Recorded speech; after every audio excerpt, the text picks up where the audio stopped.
All right, so here we have the preset, the example with the sequencer. I've used the ADR sequencer here. The LFO gives the clock. I could use any other kind of clock generator.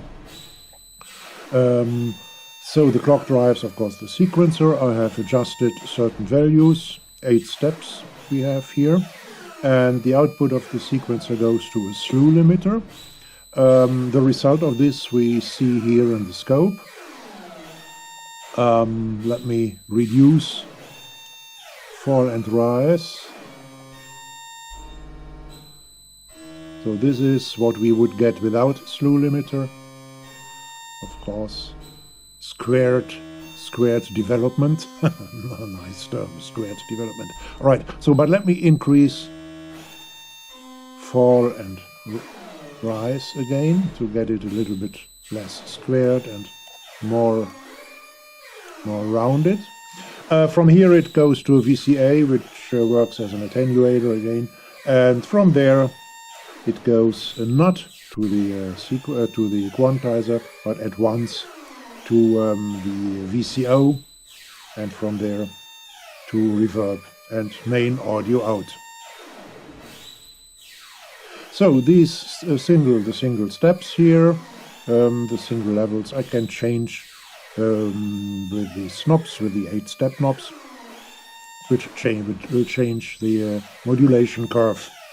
Let me now patch the output of this sequencer slew limiter pair to quantizer.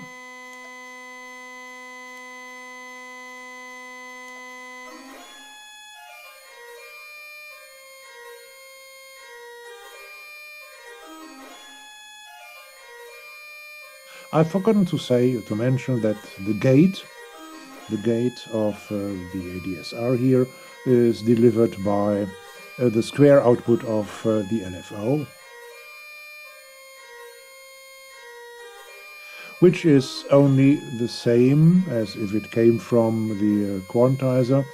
If the changes here in the value coming from the sequencer are sufficient to change to a next step here in the quantizer.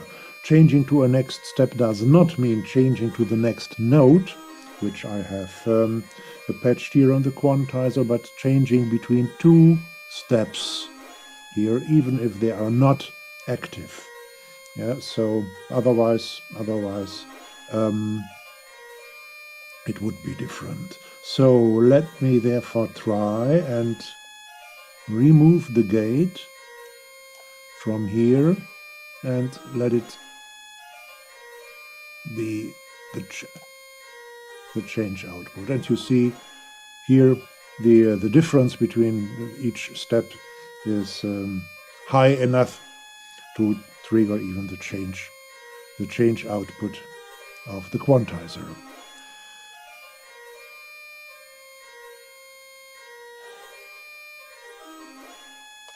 All right, let me go back to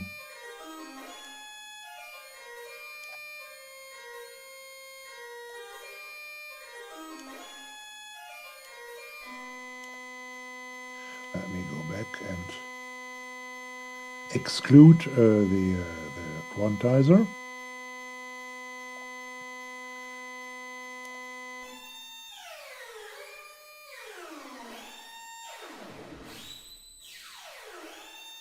So I can, of course, reduce or increase the output of the VCA, and I will have to adjust the steps here so that I won't cross the border to inaudibility, to too low or too high frequencies. All right.